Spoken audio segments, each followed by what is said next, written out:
જામનગર જિલ્લાના જોડિયામાં બોર્ડની પરીક્ષા માટે આવેલા વિદ્યાર્થી માટે અનોખો સેવા યજ્ઞ કાર્યરત છે। તો અહીં બોર્ડની પરીક્ષા બાદ વિદ્યાર્થીઓ માટે ભોજનની વ્યવસ્થા એક ટ્રસ્ટ દ્વારા કરવામાં આવી છે।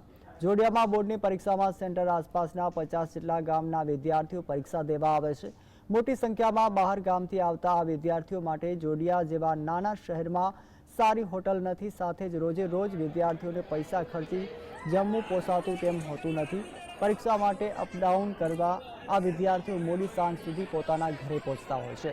આ સ્થિતિને ધ્યાને લઈને જામનગરના હેમતભાઈ માડમ ચેરિટેબલ ટ્રસ્ટ દ્વારા સેવા યજ્ઞ શરૂ કરાયો છે। કોઈ પરીક્ષાર્થી ભૂખ્યા ન રહે તેની ચિંતા આ ટ્રસ્ટ દ્વારા કરાઈ છે। અહીં જોડિયામાં કોઈ હોટલ કે કોઈ પણ જાતની બીજી અન્ય સુવિધા ન હોય એ માટે પૂનમબેન માડમ તરફથી દર વર્ષે બાળકોને તેમજ તેમાં લાભાર્થી વાલી આવે છે તેને પણ અહીં જમવામાં આપવામાં આવે છે।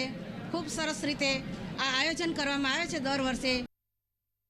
ખૂબ ખૂબ આભારી છે કે 2009ની સાલથી તે અમારા ગામમાં એસએસસી વિદ્યાર્થીની બહેનોને આ જમણવાર વિતરણ કરે છે। આ ગામમાં કોઈ જમણવાર ન હોવાથી સંસદ તરફથી આ જમણવાર કરવામાં આવે છે। અમને ત્યાં દૈનિક સારું ભોજન મળે છે અને અમારી શાળાની દરેક એસએસસી વિદ્યાર્થી નિમિત્તે હું પૂનમબેનનો ખૂબ ખૂબ આભાર માનું। જય હિન્દ, જય ભારત। જામનગરના સાંસદ પૂનમબેન માડમના પિતાના નામે ચાલતા ટ્રસ્ટ દ્વારા વર્ષ 2009 આ સેવા કાર્યરત છે। અત્યારે દૈનિક 700થી વધુ લોકોને અહીં ભોજન આપવામાં આવે છે। પરીક્ષા પૂર્ણ કરી તમામ વિદ્યાર્થીઓ અહીં જમવા પહોંચે છે। પરીક્ષા આપવા આવતા ગામડાના વિદ્યાર્થીઓને ઘર જેવું ઉત્સવ જમવાનું મળી રહે તેવી અહીં વ્યવસ્થા કરાઈ છે। વિદ્યાર્થીઓ સાથે આવેલા વાલીઓ, શિક્ષકો કે અન્ય ખાનગી વાહનોનો આવેલા ડ્રાઈવર સહિતના લોકો માટે ભોજનની વ્યવસ્થા કરવામાં આવે છે। પરીક્ષાના પ્રથમ દિવસથી પરીક્ષા પૂર્ણ થાય ત્યાં સુધી અહીં ભોજન સેવા ચાલુ રહે છે।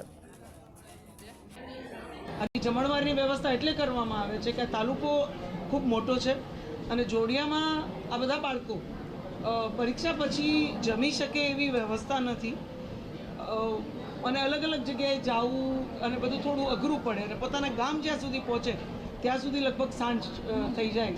એટલે તમામ વિદ્યાર્થીઓને, દીકરા દીકરીઓને અહીંયા ઘર જેવું સાત્વિક સરસ ભોજન, એક સરસ વાતાવરણમાં ભોજન, કે એમને પરીક્ષાનું કોઈ ટેન્શન હોય, કોઈ સ્ટ્રેસ હોય એ પણ અહીંયા બાળકોમાં કોઈ દી દેખાતું નથી।